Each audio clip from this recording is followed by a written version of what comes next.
Shalom Shalom pemirsa. pemirsa. Ya, jumpa lagi bersama dengan kami dalam suatu acara yang luar biasa, yakni Good News Program. Bersama dengan saya Daniel Hendrota dan juga istri saya Debbie Katarina, senang sekali bisa berjumpa kembali dengan pemirsa setia dari Good News Program. Ya, pemirsa sekalian, hari ini kita mau berbicara tentang uang. Wow, uang itu penting loh, Deb. Ya. Semua orang pada tahu uang itu penting, tetapi hari ini kita akan berbicara uang. Kawankah atau lawankah uang itu? Ya. Nah, jangan lupa pemirsa sekalian bahwa Good News Program dapat pula Anda saksikan melalui website kami yang ada di www.anugrah.net. Di mana, Deb? Di www.anugrah.net, dan bila ada di antara pemirsa yang memerlukan bantuan doa atau konseling, Anda bisa menghubungi kami di nomor-nomor telepon yang tertera di layar kaca pemirsa sekalian. Ya, menampilkan seseorang yang luar biasa, yaitu seorang profesor. Ini dari jauh, Deb. Dari belahan bumi yang berbeda, tapi orang Indonesia dari Amerika Serikat bernama Profesor Chandra Cahyadi yang akan berbicara masalah uang, teman atau lawan, dan ini pasti akan memberkati setiap daripada kita semua. Deb, setiap daripada kita ini pasti punya sedikit atau banyak masalah uang, Deb. Benar, dan ya. banyak orang tentunya tidak mau hidup miskin. Nah, oleh karena itu siapapun Anda yang hari ini tahu bahwa Anda mungkin dalam hati kecil Anda tahu bahwa Anda punya masalah dalam hal keuangan atau ingin lebih belajar banyak bagaimana caranya supaya kita bisa mengerti lebih banyak tentang uang. Saksikan acara Good News yang satu ini. Betul ya, Deb ya? Ya, panggil teman-teman Anda, kerabat, saudara-saudara, anggota keluarga untuk menyaksikan bersama-sama, karena setelah episode ini kita pasti akan menjadi lebih pandai lagi dalam mengatur keuangan kita. Pemirsa, tanpa menunda-nunda waktu lagi, mari sama-sama kita saksikan satu tayangan video klip yang berikut ini.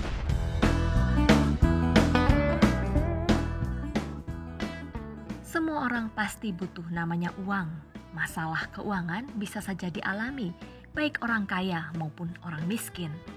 Karena cukup atau tidaknya uang di hidup kita bukan ditentukan oleh nominal, melainkan ditentukan oleh bagaimana kita mengelola keuangan kita. Bahkan firman Tuhan dalam 1 Timotius 6 ayat 10 mengingatkan kita bahwa cinta akan uang adalah akar kejahatan. Dalam Good News Program episode Uang, Kawan atau Lawan, akan mengupas topik bagaimana kita sebagai orang percaya mengelola keuangan kita sesuai dengan firman Tuhan. Telah hadir seorang narasumber di studio Good News, yaitu Profesor Chandra Cahyadi, seorang suami dan ayah dari 3 orang putra. Di usianya yang relatif masih muda, Profesor Chandra telah menjadi ahli di bidang keuangan.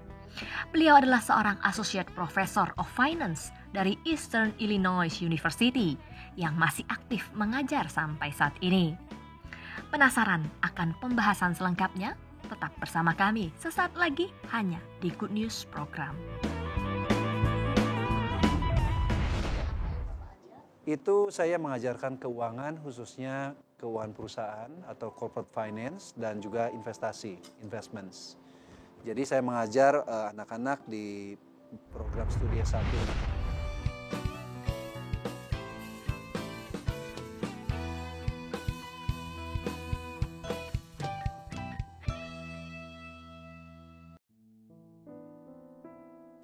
Abad 21 telah merubah kehidupan manusia.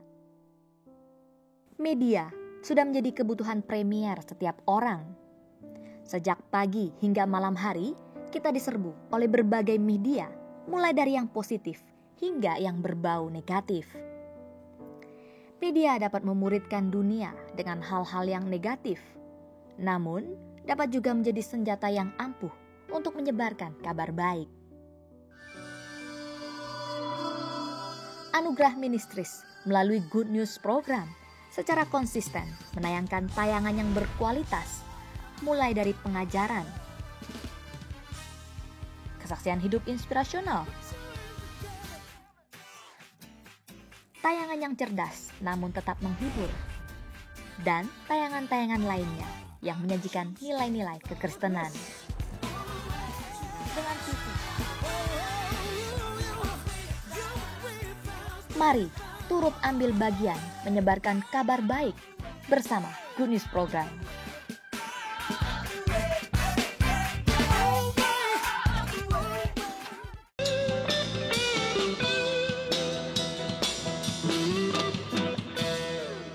Orang hidup perlu uang. Nggak ada uang, kita susah. Terlalu banyak uang kadang-kadang juga akan mendatangkan berbagai macam masalah. Menampilkan seorang profesor yang luar biasa, yaitu Profesor Chandra Cahyadi. Silakan, Deb. Shalom Profesor Chandra. Shalom, Bu Apa Debbie. kabarnya? Baik. Kita kalau ngomong profesor kan bayanginnya rambutnya udah putih Iya loh, gitu pertama ya. kali waktu udah aku ketemu sama ada dia kaget. umur. Salah nih pasti Ini gitu. profesor masih muda. Agak culun lagi gitu. Thank you banget. Yes. It's an honor to have you. Terima kasih sekali sudah mampir di Good News Program. Kami percaya bahwa ini akan jadi berkat buat banyak orang yang menyaksikan. Ya, Ya. terima kasih. Ya, Nah, bacain dulu deh. Ya, akan saya bacakan dulu ya. Gelar dari Profesor Chandra ini adalah Associate Professor Chandra Cahyadi, MBA, PhD, CFA, CAIA. Ada CIA-nya. CAIA. Ada 007-nya juga di belakangnya. Nggak ada. Ya. Oke, nah Profesor Chandra bisakah memberikan sedikit perkenalan gitu kepada pemirsa di rumah? Profesor Chandra ini apa? Sepak terjangnya seperti apa? Ya, saya dulu tahun 98 itu selesai kuliah S1 di Bandung. Dan setelah itu saya meneruskan kuliah di Amerika. Tahun 99 saya ke Amerika dan selesai di tahun 2002 karena ada sandwich program waktu itu. Jadi program di Amerika dan juga di China.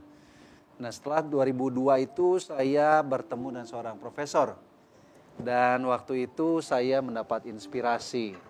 Jadi dia itu panggil saya dan dia bilang bahwa dia sarankan untuk saya mempertimbangkan karir di dunia akademis.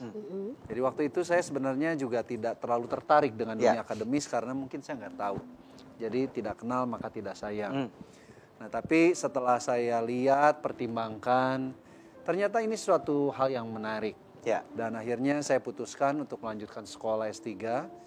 Dan saya selesai jurusan S3 ini, kuliah S3 ini di jurusan keuangan tahun 2007. Ya. Dan setelah 2007 saya mengajar di Universitas Eastern Illinois University sampai sekarang. Sampai sekarang. Ya. Bidang apa yang Bapak ajar? Itu saya mengajarkan keuangan, khususnya keuangan perusahaan atau corporate finance dan juga investasi, investments. Jadi saya mengajar anak-anak di program studi S1 dan juga S2, MBA. Oke, ini seorang yang kredibel banget ya untuk bisa ngajar Iya. kita tentang keuangan pada hari ini. Boleh ya? Nah, ceritakan sedikit tentang keluarga Anda. Saat ini saya punya keluarga tinggal di Amerika. Ya. Saya punya istri dan 3 orang anak laki-laki. Umur 9, umur 5, dan yang paling besar itu umur 13. I see. Ya, jadi kami tinggal di Amerika. Tapi sebenarnya hatinya masih di Indonesia. Anda dari Bandung, istri dari mana asalnya? Istri juga dari Bandung. Oke, berarti kalau pulang ke Indonesia mesti makan ini siomay Bandung dong. Siomay Bandung. Oke, Ya, puji Tuhan. pasti harus ke Bandung. Betul, Ya. betul. Nah, ini saya ingin tanya. Banyak orang tadi Anda berkata mungkin tidak tahu, tidak sayang tentang jadi guru. Ya. Nah, biasanya orang akan, walaupun misalnya maaf nih, mungkin memandang sedikit sebelah mata tentang profesi guru nih. Ya. Nah, nah, kenapa Anda suka menjadi guru dan sebenarnya apa yang Anda dapatkan pada waktu menjadi guru? Ya. Saya sebenarnya sangat apa ya namanya ya? Saya itu sangat kesentil. Waktu profesor saya itu ngomong kamu itu harus jadi seorang pengajar. Why? Terus saya tanya sama dia, mengapa?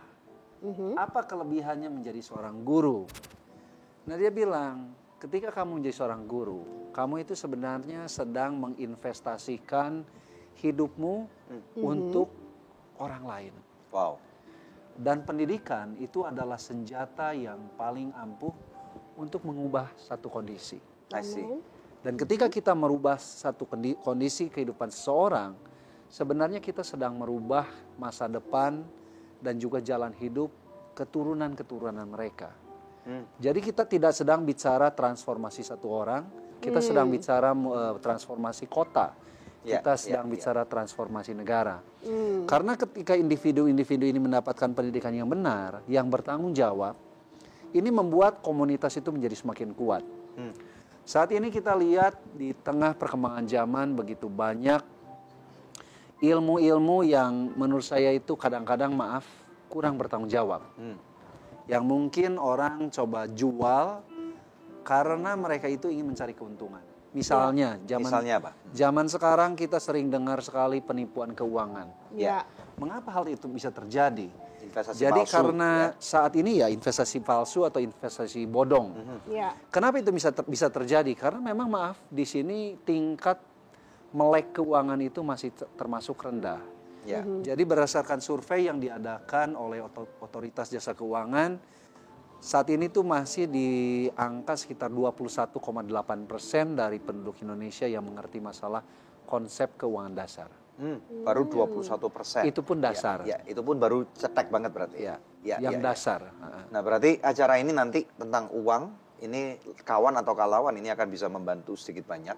Ya. Dan ini kita ambil dari sebuah buku yang Anda tulis dengan judul yaitu Revolusi Uang. Revolusi uang. Dan ini akan menjadi berkat sekali. Ya, oke. Profesor Chandra, selama 15 tahun belakangan ini Anda banyak diundang untuk memberikan financial talk baik di Amerika maupun di negara-negara lain.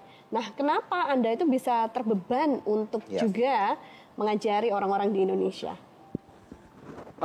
Well, itu karena hati saya tuh Tuhan ubah.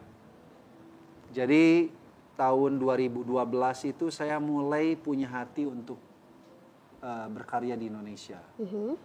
Jadi saya merasa waktu itu Tuhan mulai tanamkan rasa cinta balik gitu. Waktu saya pergi tahun 99 ke Amerika, saya tidak menduga atau tidak menyangka bahwa saya itu akan kembali ke Indonesia seperti ini. Bahwa saya itu akan Cukup sering sekarang ya. Satu tahun bisa berapa kali pulang ke Indonesia? cukup sering. Cukup sering Bisa ya. mungkin 5-6 kali. Oke, good. And you enjoy being in Indonesia too? Oh, I love it. You love it. Oke, Yeah. dan you also enjoy being in America as well? Yes. Good. Yes. Oke, kita akan belajar lebih Kita banyak akan lagi. lanjut setelah break ya. Ya. Pemirsa jangan kemana-mana, tetap bersama kami karena pasti episode hari ini akan memperkaya kehidupan Anda. Hanya di Good News Program. Jadi kalau orang lain punya mobil yang lebih bagus, itu dia nggak suka. Jadi pasti dia akan mencoba bersaing lebih keras lagi. Dan ini terjadi begitu sering khususnya di kota-kota besar.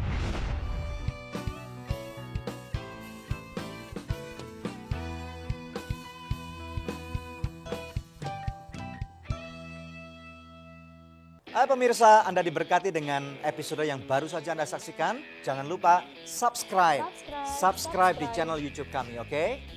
Karena masih ada begitu banyak episode Good News lainnya yang pasti akan memberkati kehidupan Anda.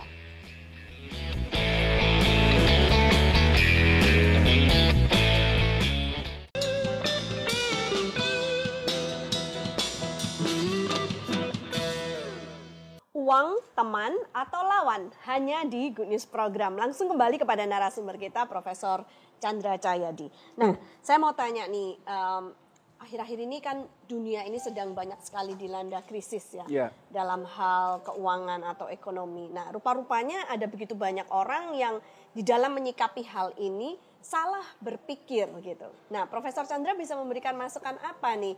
Apakah ada revolusi mental yang harus dilakukan oleh banyak orang? Yes. Jadi saya melihat bahwa di sini banyak orang yang masih punya persepsi salah mengenai masalah pengelolaan keuangan.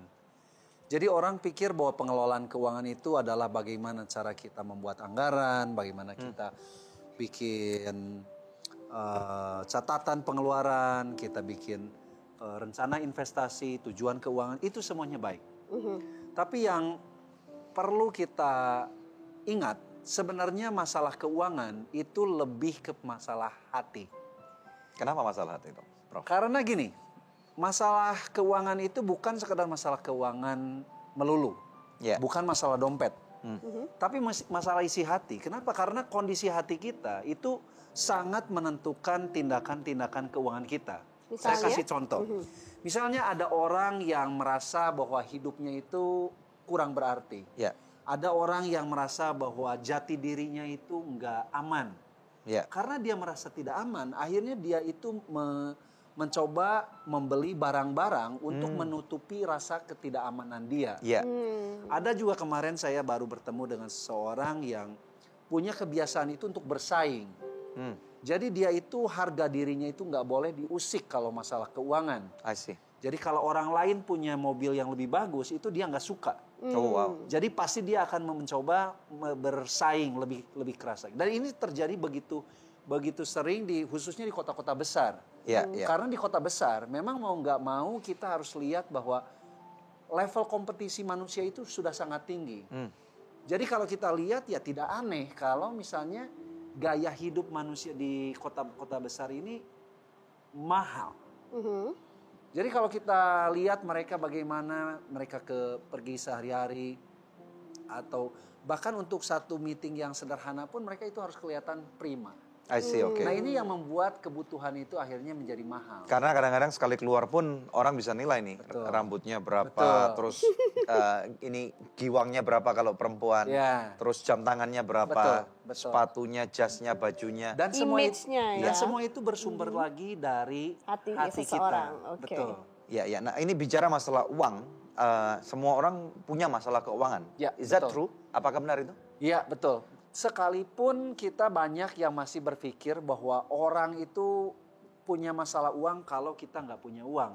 Iya. Mereka pikir semakin banyak uang itu masalah keuangan itu makin sedikit.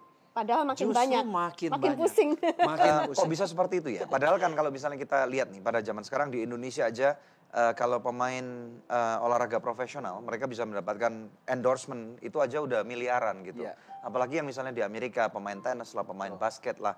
Apakah benar orang yang uangnya banyak akan punya masalah dalam hal keuangan ini tadi? Betul. Saya ambil contoh. Ada seorang pemain basket di Amerika yang cukup legendaris. Namanya Allen Iverson. Dia orangnya pendek tapi begitu lincah. Dia itu begitu hebatnya bermain basket sampai dia itu dikontrak dengan nilai yang sangat fantastis. Berapa memang? Nah, jadi yang jadi masalah di sini kemampuan dia di dalam mengelola keuangannya itu begitu rendah. Jadi saya seringkali bilang bahwa kalau kita bicara masalah financial freedom, financial independence, kebebasan finansial, itu variabelnya itu nggak cuma sekedar berapa banyak uang yang bisa kita dapatkan, tapi lebih dari hal masalah berapa banyak masuknya nih. Jadi kalau rumus matematiknya tuh kayak X ditambah Y, itu sama dengan financial freedom. X plus Y equal to financial freedom. Nah, X-nya itu adalah uang yang kita hasilkan. Oke. Tapi Y-nya itu adalah berapa pintar kita mengelola.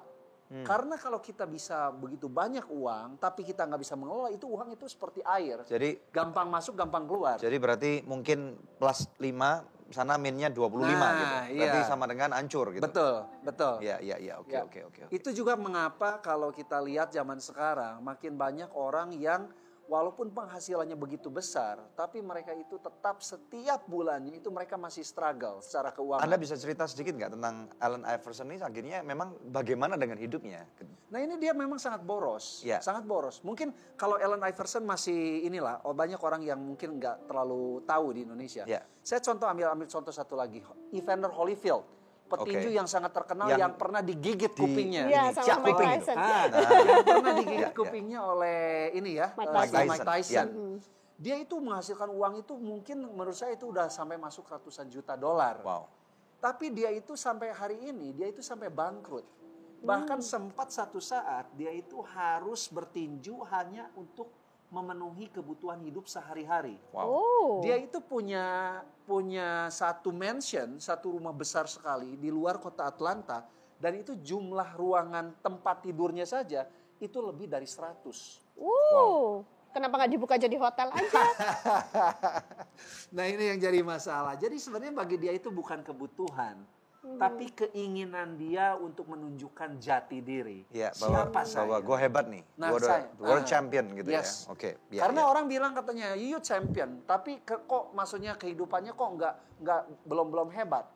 Jadi orang pun sebenarnya yang membuat kita mengalami masalah keuangan karena adalah tuntutan dari luar yang menuntut kita itu untuk hidup lebih hebat gitu. Lebih wah, lebih wow. Lebih mencetar. Iya, membahana gitu Cetar membahana. Cetar membahana. Ya, memang apakah ada kemungkinan kalau seseorang yang misalnya tidak terlalu pandai untuk mendapatkan income banyak, tetapi kemudian dia mampu mengelola keuangan. Oh iya. Yes. Apakah ada kemungkinan probabilitas dia akan bisa menjadi lebih kaya di akhir beberapa tahun ke depan gitu. Oh iya, sangat besar kemungkinan. Karena begini, yang saya percaya adalah Tuhan itu sangat menghargai proses. Ya. Jadi ketika kita menunjukkan kesetiaan kita di dalam mengikuti proses, ketika kita setia di dalam mengembangkan apa yang Tuhan sudah beri, Tuhan itu akan memberikan waktu, ada waktu Tuhan untuk memberikan promosi, ada waktu Tuhan untuk memberikan kenaikan. Dan itu tidak mungkin kita bisa dapatkan selama kita itu masih memboroskan atau mengelola keuangan dengan begitu sembrono. Luar biasa. Jadi kalau kita bicara mengenai masalah apakah ada kemungkinan, menurut saya itu sudah bukan lagi kemungkinan, itu sudah kepastian. Bahwa setiap orang yang punya satu komitmen dan satu kesungguhan untuk mengelola keuangan, itu adalah masalah waktu. Bahwa satu saat Tuhan akan promosikan Anda. Good. Amin. Good. Oke, luar biasa sekali. Kita akan take a break dulu ya, Yes. Profesor Chandra ya. Oke, pemirsa sekalian, saya percaya bahwa hal ini akan berbicara secara pribadi kepada kita. Banyak orang punya masalah, banyak orang kadang-kadang nggak mau ngakui gitu loh ya.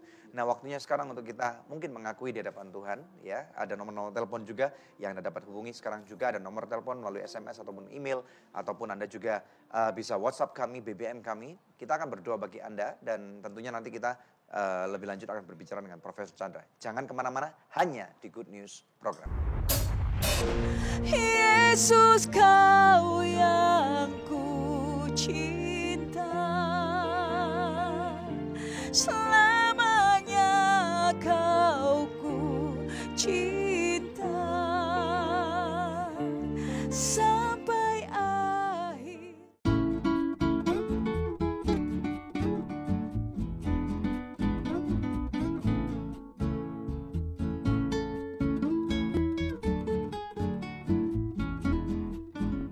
Hai pemirsa, Anda diberkati dengan episode yang baru saja Anda saksikan. Jangan lupa subscribe di channel YouTube kami, oke?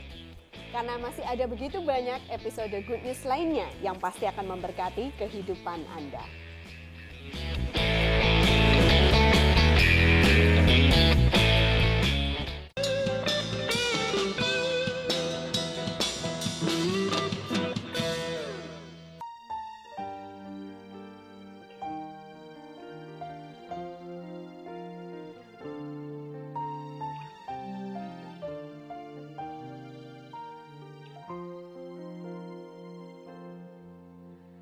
Jiwaku sungguh merindukanmu, hatiku haus padamu. Ku mau selalu tinggal di dalammu, menikmati kebaikanmu. Yesus, Kau kekasihku, selamanya Kau ku cinta sampai akhir nafas hidupku. Yesus, Kau kekasih jiwaku.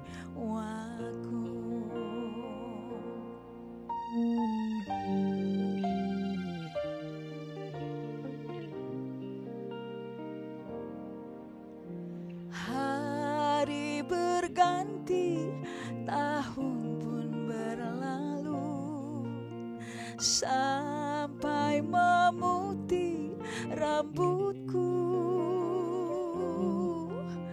melayanimu seumur hidupku, sampai ku kembali padamu. Yesus, Kau yang ku cinta, selamanya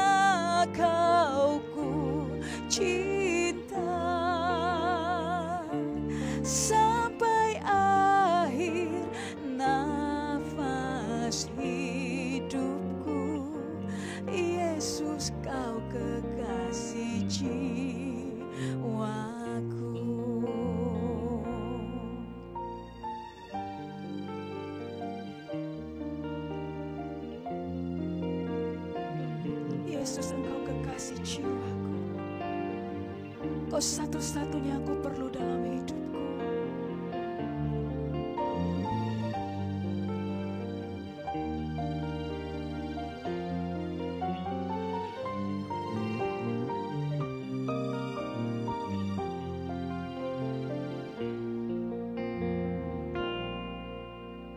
Hari berganti, tahun pun berlalu, sampai memutih rambutku, melayanimu seumur hidupku, sampai ku kembali padamu. Yesus, kau yang ku cinta, selamanya kau ku cinta, sampai akhir nafas hidupku. Yesus, kau kekasih jiwaku. Yesus, kau yang ku cinta, selamanya kau ku cinta, sampai akhir nafas hidupku.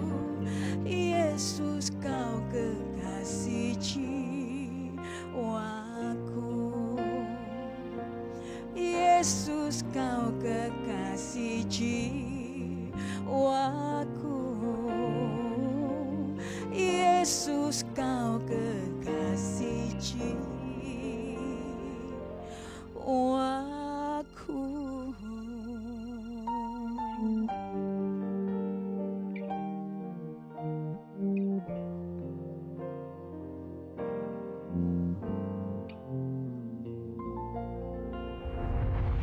Puji Tuhan. Ibu Gita kegiatannya sehari-hari, boleh ceritakan tentang Iya, saya seorang. mic-nya? Ya. Saya seorang ibu rumah tangga, dan ibu rumah tangga seperti biasanya lah yang mengurus gitu. rumah tangga. Namun ada pelayanan juga. Saya Ya. pelayanan sebagai WL biasanya. Soalnya beberapa kali kalau saya bawa firman Tuhan di beberapa gereja, kayaknya ibu ada di sana deh. Iya. Gitu. Iya, iya, iya. Panggilan saya sebagai WL. Iya, Dan puji Tuhan. sekarang saya juga sekolah. Sekolah di mana, Bu? Sekolah di STT Kingdom. Oke. Yang Pak Timotius Arifin. Ya, ya. Ya, saya sekolah di sana. Oke, oke. Dan ibu punya rencana-rencana ke depan apa dalam panggilan Tuhan kepada ibu sebagai ini? Artis rohani gitu. Oke, semakin bertambah umur kan kita ada level-level tertentu. Ya. Ada waktunya kita nggak bisa di stage lagi sebagai penyanyi, ya sebagai WL maksudnya untuk memimpin pujian satu ibadah. Namun kita harus melangkah lagi. Oleh sebab itu saya sekolah, Oh, I see. mempersiapkan Oke. diri Iya, iya, di iya, STT iya. Kingdom itu. Nah, panggilan saya merasa Tuhan tuh panggil saya bukan hanya di gedung gereja dari gereja ke gereja yang mewah, yang wah gitu ya, Iya. penampilan gitu ya. Namun saya merasa Tuhan panggil saya misi ya kayaknya, Oh, I see, memperlengkapi hamba-hamba Tuhan di luar daerah.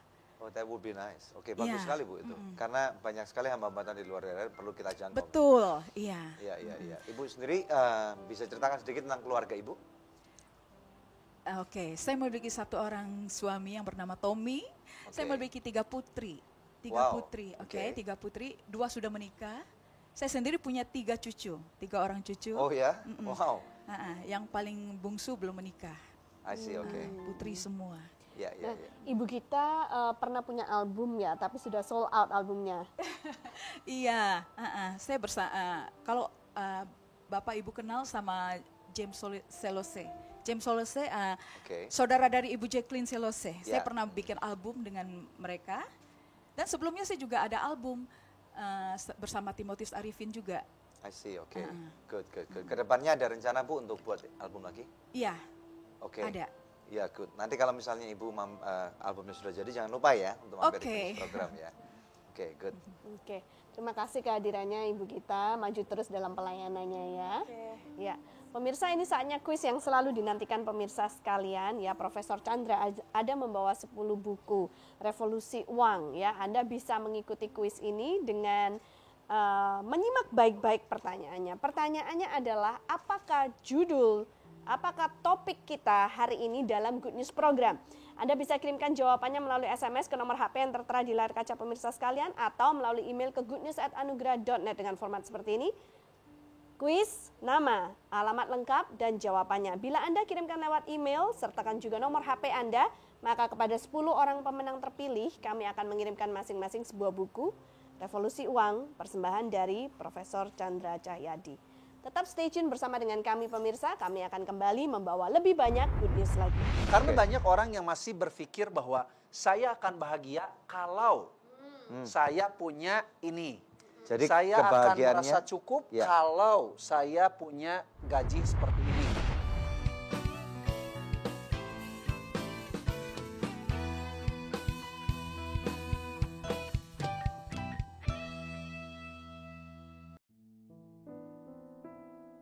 Abad 21 telah merubah kehidupan manusia. Media sudah menjadi kebutuhan premier setiap orang. Sejak pagi hingga malam hari, kita diserbu oleh berbagai media, mulai dari yang positif hingga yang berbau negatif. Media dapat memuridkan dunia dengan hal-hal yang negatif, namun dapat juga menjadi senjata yang ampuh untuk menyebarkan kabar baik. Anugerah Ministries melalui Good News Program secara konsisten menayangkan tayangan yang berkualitas, mulai dari pengajaran, kesaksian hidup inspirasional, tayangan yang cerdas namun tetap menghibur, dan tayangan-tayangan lainnya yang menyajikan nilai-nilai kekristenan. Dengan TV, mari turut ambil bagian menyebarkan kabar baik bersama Good News Program.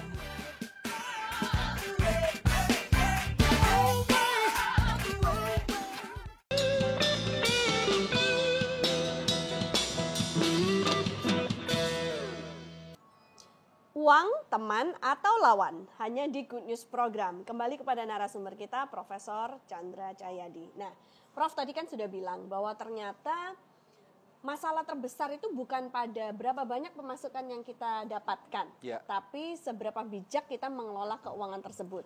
Lalu Prof juga bilang bahwa itu semua kembali kepada masalah hati. Nah, kalau bicara masalah hati ya Dok, banyak orang itu berpikir bahwa nggak cukup gitu, ya kan? Banyak kali kita tuh lihat baik yang ekonomi lemah maupun ekonomi menengah maupun ekonomi atas, semua orang bilang nggak cukup. Jadi bagaimana ini Profesor? Ya. Sebenarnya masalah rasa cukup itu kayak orang yang lagi haus, dia lagi naik kapal, terus dia terdampar di satu pulau, dia kehausan. Akhirnya dia mencoba minum apa yang ada di sana, yaitu air laut. Tapi semakin dia minum air laut, semakin dia haus. Makin haus, dia makin minum air laut. Dan akhirnya ini prosesnya berulang. Sebenarnya ini sama, ketika kita punya uang, sebenarnya tidak ada rasa cukup. Memang secara natural itu kita itu merasa tidak cukup. Dan itu menjadi satu tantangan pribadi bagi kita untuk kita itu mengambil keputusan. Saya akan merasa cukup dengan apa yang saya punya. Dan yang kedua, saya akan merasa bahagia dengan apa yang saya punya. Termasuk sekecil apapun income orang itu. Betul. Karena banyak orang yang masih berpikir bahwa saya akan bahagia kalau saya punya ini. Jadi saya akan merasa cukup kalau saya punya gaji seperti ini. Jadi kebahagiaannya masih kondisional ya? Betul, masih nanti. Tapi kalau saya lihat di sini, kunci dari orang-orang sukses itu adalah mereka belajar tahu batasan yang jelas. Ini adalah rasa cukup saya. Di sini saya akan memutuskan untuk bahagia dengan apa yang saya punya. Ya, tetapi apakah bisa juga dikatakan kalau melihat cara orang mengelola keuangannya, bisa nggak sebanding nggak dengan orang itu bisa dianggap dewasa dalam hal keuangan? Gitu? Ya, Dalam buku Anda tulis tentang anak kecil versus orang dewasa. Bisa jelaskan masalah ini nggak? Ya, jadi ada dua macam mentalitas. Ya. Ada yang dinamakan mentalitas miskin, ada yang dinamakan mentalitas kaya. Ya. Mentalitas miskin ini kayak anak kecil. Mentalitas kaya itu bagaikan orang dewasa yang sudah matang. Ya. Mentalitas miskin itu adalah kondisi di mana ketika kita punya uang, pertanyaan pertama yang ada di dalam benak kita itu adalah apa yang saya bisa beli dengan uang ini. Dan kalau kita punya mentalitas miskin ini, seberapa banyak uang yang kita punya itu tidak akan pernah cukup untuk memenuhi keinginan hati kita. Tetapi di lain pihak, mentalitas kaya yang juga saya katakan bahwa itu adalah sikap dari seorang dewasa yang sudah matang, dia itu akan bertanya, ketika dia mendapatkan uang, dia akan bertanya, Tuhan, saya ini adalah seorang pengelola. Apa yang Tuhan mau saya lakukan dengan uang ini? Jadi ada satu rasa kehati-hatian. Kenapa? Karena ada perbedaan. Kalau kita mentalitasnya adalah seorang pemilik, saya mempunyai rasa otoritas penuh untuk memakai uang saya. Ini hasil kerja kerasku gitu kan hasil. ya. Nah, saya kan udah kerja keras nih, udah lembur. Ya ini jadi kan boleh saya dong nikmati. Nah, tapi kalau saya seorang pengelola itu satu saat itu akan diminta pertanggungjawaban. Yes. Mungkin contoh yang paling gampang itu kalau kita punya pembantu rumah tangga. Kita kasih uang sama dia. Ini uang 100.000 untuk kamu beli kebutuhan dapur. Yang dia akan lakukan, dia akan belanja. Setelah dia kembali ke rumah, apa yang akan kita lakukan sebagai tuannya? Pasti kita minta pertanggungjawaban. Mana bonnya kan? Nah, dia nggak mungkin ketika dia seorang pengelola, ketika dia bawa uang itu ke pasar, nggak mungkin dia bisa atau melakukan belanja. Pokoknya saya ini gimana saya, karena saya bukan saya ini adalah pemilik. Nah, itu satu pola pikir yang memang harus dibenahi lebih dahulu. Nah, berbicara masalah itu, Dok, bisa nggak saya tanyakan, kapan waktunya seseorang harus menikmati hidup?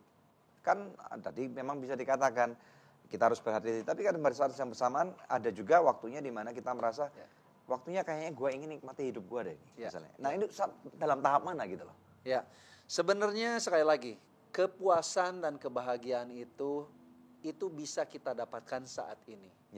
Jadi kalau kita selalu punya pemikiran bahwa kebahagiaan itu akan kita dapatkan nanti kalau, jadi itu kayak if statement, nanti kalau.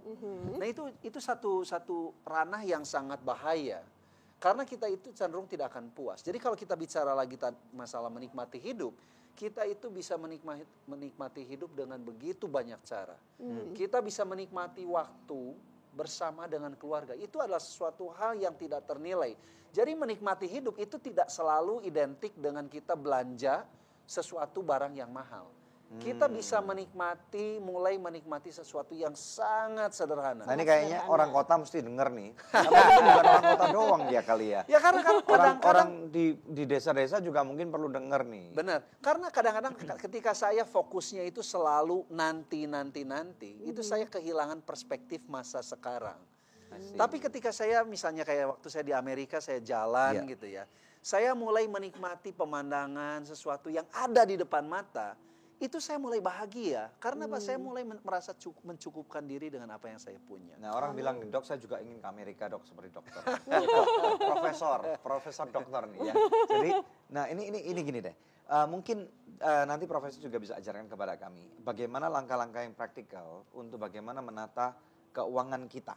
Gitu loh ya. Kita akan take a break dulu. Nah, itu yang saya nggak sabar nih, saya pengen bahas. Nah, ini karena ini saya rasa ini penting sekali sehingga para pemirsa sekalian bisa belajar. Pemirsa sekalian jangan kemana-mana ya. Kita berharap ini akan membantu setiap daripada kita untuk di-equip dalam hal keuangan. Stay tune hanya di Good News Program. Oke, yang pertama setiap hari tuliskan semua pengeluaran, baik itu harian, yang pengeluaran tetap ataupun juga tidak tetap. Nah, setelah itu nanti direkap sampai menjadi.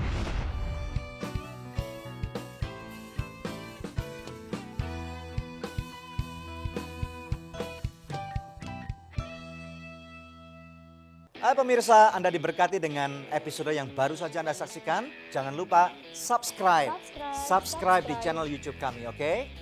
Karena masih ada begitu banyak episode Good News lainnya yang pasti akan memberkati kehidupan Anda.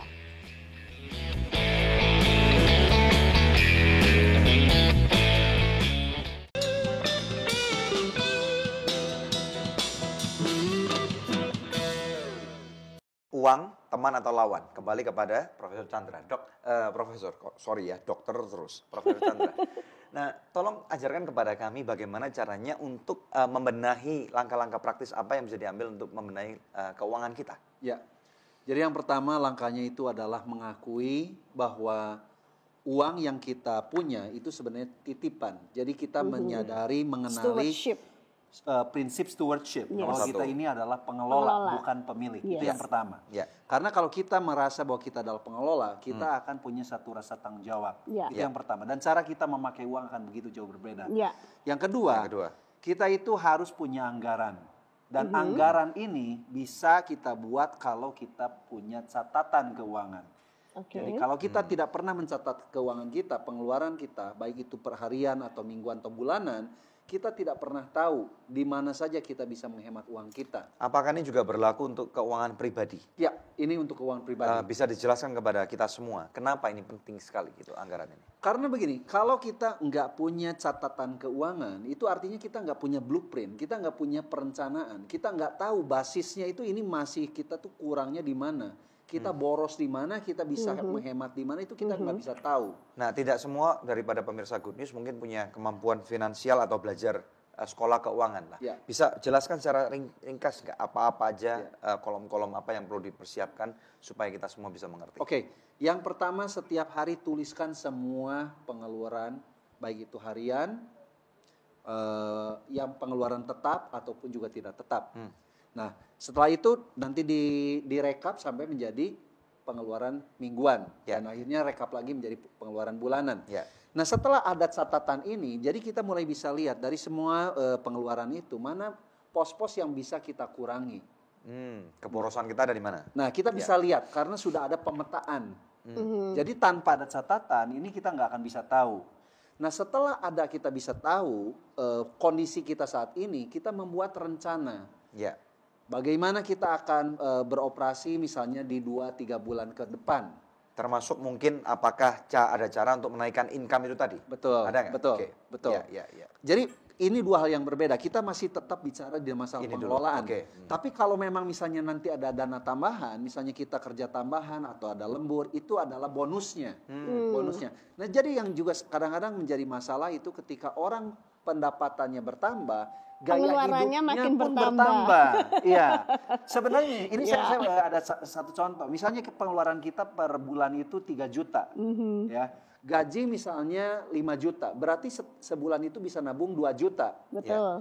Tapi ketika gaji kita naik jadi 10 juta, pengeluaran yang 3 juta ini sekarang jadi robah jadi 8 juta. Ya. Padahal sebenarnya mestinya kalau kita pertahankan gaya hidup yang lama, ini masih tetap 3 juta. Jadi ketika ini naik jadi 10 juta, kita tabungannya itu jadi bertambah. Ya. Dan itu yang bisa membuat kita bukan saja bertambah secara keuangan, tapi memberikan kepada kita kapasitas yang lebih besar Itu yang susah. kapasitas yang besar untuk memberi. Iya. Untuk menjadi murah hati. Jadi saya nggak selalu bicara mengenai masalah uang di kantong, tapi bagaimana kita pun bisa menjadi anak Tuhan yang memberkati. Anak Tuhan yang bisa menjadi berkat. Jadi jangan kita selalu mikir gimana saya itu supaya menjadi kaya. Karena tidak semua dari uang kita itu diperuntukkan untuk bikin kita lebih kaya.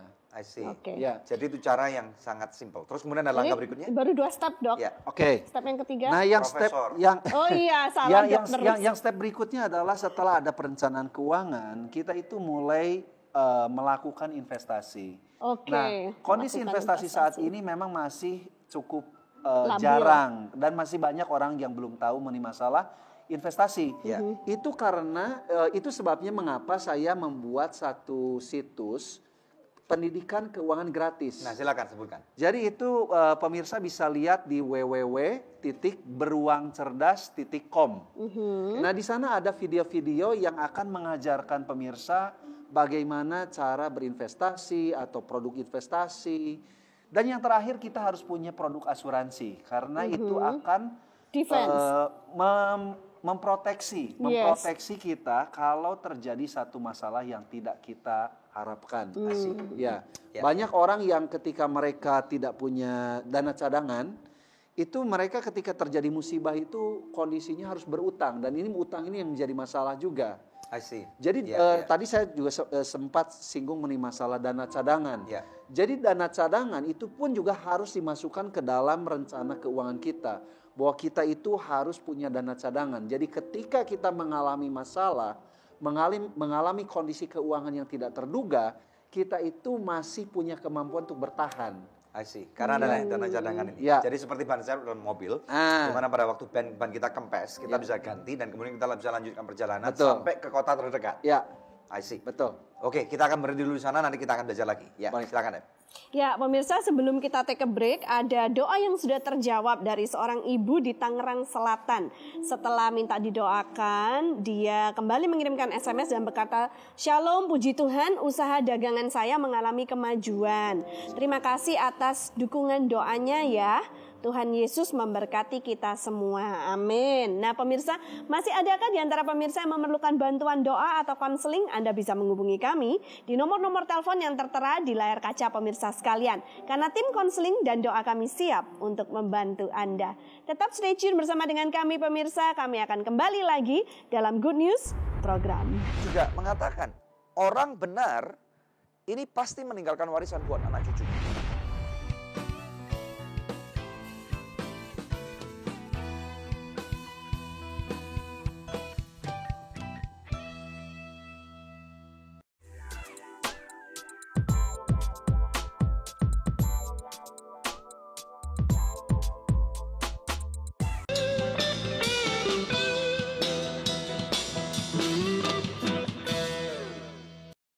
Uang, teman, atau lawan hanya di Good News program. Langsung kembali kepada narasumber kita. Ya. Nah, Prof, meskipun kita sudah mengatur keuangan dengan sebaik-baiknya tuh, kadang-kadang ada juga yang namanya godaan-godaan gitu kan ya. Atau kita panggil ini musuh-musuh kita. Menurut Profesor, musuh-musuh apa saja yang harus kita waspadai supaya keuangan kita tidak memburuk? Ya, yang pertama tadi masalah hati. Jadi kita harus pastikan bahwa kita itu merasa aman di dalam Tuhan. Jadi bukan di dalam jumlah uang yang kita punya atau barang yang kita punya. Ya. Yang kedua, kita itu juga harus melihat bahwa praktek berutang yang sekarang sering sekali terjadi dalam masyarakat itu adalah satu praktek yang sangat berbahaya dan sangat menghancurkan kondisi keuangan seorang. Dan banyak orang yang sudah terjebak di dalam masalah utang. Karena mereka itu menjaminkan masa depan mereka ambil masa depan mereka dan mereka pakai untuk masa sekarang. Dan ini sangat berbeda dengan kondisi zaman dulu. Kalau zaman dulu orang itu berkorban saat ini supaya bisa menikmati masa depan. Depannya. Tapi sekarang masa depan diambil untuk bisa menikmati masa sekarang. Ini Profesor sedang bicara tentang kemudahan-kemudahan, misalnya pakai kartu kredit atau pinjaman tanpa agunan yang seperti itu. Kita bicara masalah kartu kredit. Saat ini kartu kredit begitu marak dan begitu serius saatnya. Jadi begitu banyak anak muda yang punya penghasilan terbatas tapi utang kartu kreditnya itu sudah luar biasa besar. Jadi berbahaya sekali. Dan itu nanti kita ada bahasan yang lebih lanjut. Dan yang kedua adalah masalah, pasti banyak juga yang akan bertanya mengenai masalah kredit usaha. Apakah kredit usaha suatu hal yang boleh dilakukan atau enggak? Bagi saya prinsipnya sebenarnya utang itu sesuatu yang masih boleh dilakukan kalau itu ada satu prinsip produksi. Tapi yang harus kita sadari di sini tetap itu ada resiko. Karena ketika kita mengambil pinjaman, satu hal yang pasti itu adalah kita harus bayar. Bank yang pemberi pinjaman itu atau orang yang memberi pinjaman itu pasti akan menagih. Tapi yang belum jadi pasti, yang belum pasti di sini adalah kemampuan kita bayar. Untuk membayarnya. Karena misalnya kalau kita bekerja itu selalu ada kemungkinan kita itu akan diberhentikan di pekerjaan atau kita mengundurkan diri. Kalau kita misalnya usaha juga sama juga. Ada resiko usahanya kondisi tidak ekonomi jalan. itu selalu berputar, ada di atas, ada di bawah. Ketika kita di bawah dan kita tidak punya perencanaan keuangan yang baik, ini akan menjadi resiko. Karena sekali lagi, kewajiban utang kita itu akan selalu ditagih. Jadi saya selalu menyarankan orang untuk menjauhi praktek berutang. Walaupun saya mengerti bahwa ini menjadi satu masalah Ya. yang sudah sangat sering terjadi. Kalau sudah terlanjur punya hutang, Profesor, apa yang harus dilakukan? Nah, jadi kita balik lagi tadi. Yang praktek yang pertama adalah kita membuat catatan pengeluaran. Ya. Terus yang setelah itu adalah kita membuat anggaran. Nah, di dalam anggaran itu kita harus memasukkan pos pembayaran utang. Jadi kita memang harus lakukan segala cara untuk segera melunasi utang-utang yang ada. Karena ketika kita masih berutang, sebenarnya hubungan kita dengan Tuhan dan hubungan kita dengan sesama pun itu pasti akan terganggu. I see. Jadi semakin cepat kita membereskan masalah utang ini, hati nurani kita dan kondisi hati kita itu akan berubah. Jadi saya menantang semua pemirsa di rumah untuk segera membereskan semua masalah utang yang ada. Dan yang terakhir itu yang saya juga ingin tantang adalah bagaimana kita itu bisa hidup minimalis. Banyak orang yang senang hidup gaya rumah yang minimalis. Dan saya tantang bagaimana kalau kita hidup minimalis minimal 1 bulan saja. Oh, jadi bukan cuma gaya rumahnya saja yang minimalis, tapi betul. gaya hidupnya juga Betul. ya. Misalnya apa? Itu Oke. bisa jabarkan dengan cepat. Nggak usah ngafe, Nah, minum seperti kopi itu di adalah rumah. misalnya semua pengeluaran yang tidak perlu untuk 1 bulan saja itu coba dipangkas untuk 1 bulan saja dan Anda rasakan semua perbedaan yang ada Anda rasakan dan Jadi- itu akan membuat satu perubahan yang begitu besar. Jadi dalam kehidupan kita ada kebutuhan primer, sekunder, tersier. Ya, Nah, yang bisa disingkirkan nih yang mana? yang tersier. Yang tersier. Berarti Ya. kadang-kadang primer dan sekunder kadang-kadang udah nggak bisa disingkirkan. Betul.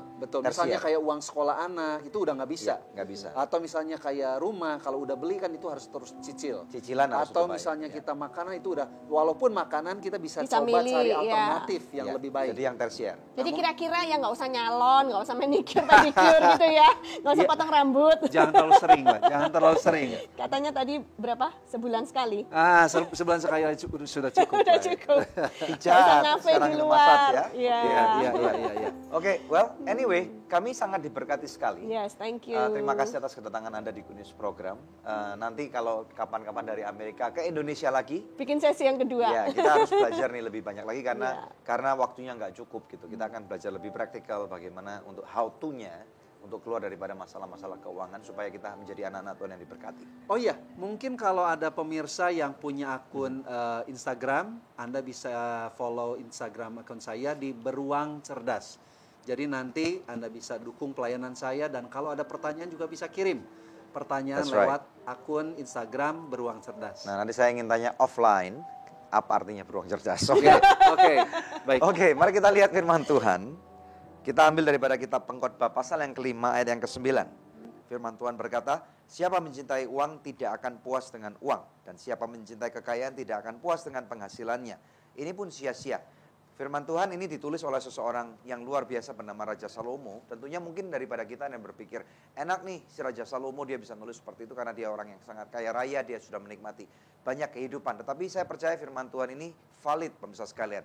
Bahwa apa yang Tuhan taruh di dalam hati berupa hikmat kepada Raja Salomo ini dapat kita gunakan untuk kita pelajari dalam kehidupan kita. Nah, ada suatu cerita yang sangat menarik. Seorang pemburu, dia mau memburu seekor serigala. Kita tahu seekor serigala ini adalah seekor binatang yang sangat sukar untuk ditangkap dan dibunuh. Nah, harus pakai akal yang sangat cerdik untuk bisa menangkap serigala ini, pemirsa sekalian ya. Nah, lalu pemburu ini akhirnya dia mendapatkan akal, dia punya sebuah pisau yang sangat tajam. Kemudian pisau ini dicelupkan ke dalam darah hewan gitu ya. Nah, sekali dicelup, dikeringkan, ditunggu sampai kering ya, kemudian dicelup lagi, dikeringkan lagi, celup lagi, dikeringkan lagi sampai berkali-kali minimal 7 sampai 10 kali. Nah, kemudian si pemburu ini tahu di daerah mana si serigala ini biasa lewat dan cari makan. Kemudian kita tahu bahwa di musim dingin sangat sukar sekali untuk cari makan dan kemudian pisau ini yang sudah dilumuri darah ditaruh di sana karena serigala ini adalah seekor karnivora gitu ya dan jadi dia mencari binatang yang dapat dimakan gitu ya. Kemudian dia mulai mencium bau daripada darah ini walaupun sudah kering. Nah, pada waktu dia temukan dia mulai jilat pisau ini tanpa dia mengerti bahwa itulah pisau karena dia pikir dia ini adalah menjilat darahnya gitu ya. Berkali-kali dia jilat sampai akhirnya tentunya setelah mungkin sekian 5-6 kali tentunya darahnya ini yang kering ini mulai hilang dan kemudian karena pisau ini sangat tajam maka kebaretlah lidah daripada serigala ini. Apa yang terjadi pemirsa sekalian? serigala ini nggak paham bahwa sebenarnya yang dia mulai jilat adalah darahnya sendiri. Karena begitu tajam semakin dijilat, semakin berdarah gitu ya. Nah ini persis sekali seperti apa yang firman Tuhan katakan. Siapa mencintai uang tidak akan pernah puas dengan uangnya. Serigala ini nggak puas karena dia lapar gitu ya. Dia tahu bahwa ini adalah makanan. Darah ini yang dia cari. Dia terus jilat, dia terus jilat, dia terus jilat, dia terus jilat. Semakin dijilat gitu ya. Semakin darahnya semakin deras keluar. Dan guess what happened? Akhirnya si serigala ini kehabisan darah walaupun dia menjilat darahnya sendiri. Dan kita tahu di akhir dari ceritanya ada suatu cerita yang sangat tragis. Serigala mati dan pemburu mendapatkan serigalanya. Ini gambaran yang sangat gampang sekali untuk kita cerna. Seperti apa yang Profesor Chandra sudah ajarkan kepada kita.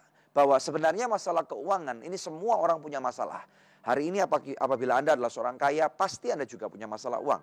Anda seorang kelas menengah, pasti Anda punya masalah keuangan kelas menengah. Anda orang yang kelas bawah, Anda pasti juga punya keuangan masalah orang kelas bawah. Jadi di sini berbicara tentang hati. Firman Tuhan banyak sekali berbicara tentang hati. Hati manusia itu siapa yang dapat mengukurnya? Hanya 2 orang yang dapat mengukurnya. Yang pertama yaitu orang itu sendiri dan yang kedua adalah Tuhan. Nah oleh karena itu waktunya untuk sekarang kita, pada waktu kita bersama-sama untuk mau keluar daripada masalah keuangan kita. Nomor 1, akui kepada Tuhan. Katakan, ya Tuhan ampuni saya mau bertobat, saya mau berubah, saya mau keuangan saya diperbaiki. Ya, yang kedua, mulai terapkan apa yang hari ini diajarkan oleh Profesor Chandra. Mari kita bersama-sama kita punya anggaran. Perusahaan itu besar, bisa punya tujuan yang luas dan dia bisa berjalan selama berpuluh-puluh tahun sampai ratusan tahun bahkan karena dia punya anggaran yang jelas sama seperti sebuah negara. Nah, waktunya kalau kita mau terapkan ini dalam kehidupan kita sehari-hari, alangkah baiknya.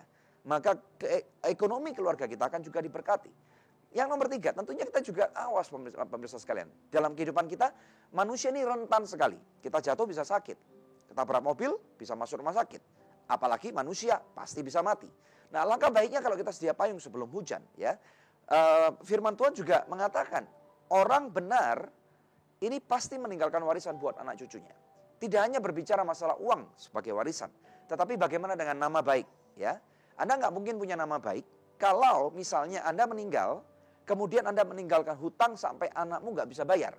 Camkan ini baik-baik. Nah, kalau Anda mau dikenal sebagai orang tua yang bertanggung jawab, hamba Tuhan yang baik, pengusaha yang baik, maka Anda harus mulai tinggalkan rencana yang pasti untuk pada waktu misalnya ada musibah yang bisa terjadi malam ini, besok pagi anak Anda harus menghadapi debitor itu. Ya, mereka harus menghadapi cercaan orang dan kalau Anda tidak pernah berpikir akan hal ini, maka hancurlah masa depan daripada anak-anak Anda. Ya, jadi nama baik perlu dijaga. Demikian pula dengan keuangan kita juga perlu dijaga. Saya berdoa biarlah apa yang kami sampaikan selama 60 menit ini bisa mengequip Anda, merubah cara berpikir kita semua. Dan terutama hati kita boleh tertambat kembali kepada kerajaan surga. Tuhan punya rencana yang indah dalam kehidupan Anda, termasuk dalam hal keuangan. Tuhan tahu apa yang baik di hadapan kita. Dan Tuhan tidak mau anak-anaknya miskin dan kemudian sengsara. Tuhan mau Anda diberkati. Tuhan mau Anda hidup dalam kelimpahan. Oleh karena itulah Tuhan Yesus datang ke dunia ini untuk memberikan hidup dan hidup yang penuh dengan kelimpahan. Maukah Anda berdoa bersama dengan saya? Kita berdoa biarlah Tuhan sendiri bekerja dan memberikan hikmat yang berlimpah kepada kehidupan kita. Mari kita berdoa. Bapa, dalam nama Tuhan Yesus Kristus, aku berdoa saat ini untuk setiap pemirsa Good News program. Tuhan, mereka yang hari ini mengangkat tangan. Apabila Anda pemirsa sekalian, Anda tahu bahwa Anda punya masalah keuangan, angkat tanganmu. Serahkan hidupmu pada Tuhan. Minta Tuhan untuk berbicara kepada Anda. Mari kita ungkapkan, Tuhan ampuni aku seringkali salah dalam mengatur keuanganku. Aku teledor, aku egois, dan aku mau hari ini berubah. Biarlah Roh Kudus-Mu merubah aku. Hikmat-Mu akan tercurah. Pakai Good News program dan juga alat-alat yang lain, hamba-hamba Tuhan-Mu yang lain untuk berbicara lebih lagi dalam hal keuangan. Aku mau hidupku diberkati. Aku mau Tuhan menjadi seperti alat-Mu. Sebagai alat-Mu Tuhan. Aku mau hidup dalam kelimpahan, kepenuhan akan Kristus Yesus. Dan aku mau menjadi alat supaya aku dapat memberkati banyak orang. Aku tidak mau pelit, aku mau menjadi penabur di dalam kerajaan surga dalam hal keuangan. Di dalam nama Tuhan Yesus Kristus yang diberkati oleh Tuhan Yesus. Bersama dengan saya katakan, amin, haleluya. Amin, amin, amin. Ya pemirsa, satu tayangan yang luar biasa telah kita lalui bersama. Kami harap pemirsa diberkati sama seperti kami diberkati di studio. Kami akan pamit undur dari hadapan pemirsa hanya untuk berjumpa kembali di pekan yang akan datang di hari, jam, dan stasiun televisi yang sama. Ya. Saya Debbie Katarina bersama dengan suami saya Daniel Hendrata, dan jangan lupa untuk selalu cek di website kami yaitu di www.anugrah.com. www.cctv.net. Dan jangan lupa untuk subscribe di YouTube channel kami. Terima kasih. Tuhan Yesus memberkati.